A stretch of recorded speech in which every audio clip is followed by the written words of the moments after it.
একদিন এক ছোট্ট গ্রামে এক চতুর ইঁদুর আর এক অলস বিড়াল থাকত।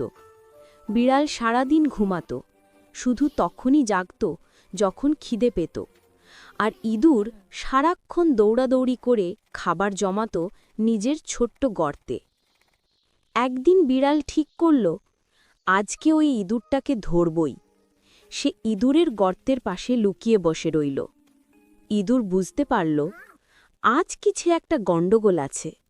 সে খুব বুদ্ধি করে বলল, ও হে বিড়াল মামা, তুমি কি আজ অসুস্থ নাকি?